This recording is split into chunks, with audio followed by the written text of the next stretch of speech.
Tandoori Glory, Bolo Pappardelle. Tandoori Glory. There's a lot of warming spice and not too much heat. It's a very well balanced blend, deep with complexity, that traditional Indian masala inspired curry profile.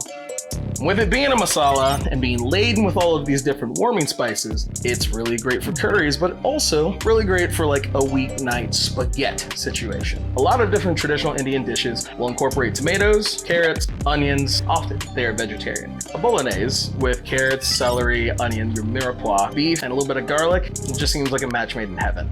This is a rich, super deep bolognese, but there's no dairy. Coconut milk to bring it all together instead of heavy cream. When you're looking for an inexpensive and never boring dinner, you need not look any further than any of our signature blends. Tandoori Glory, Bolo Pappardelle.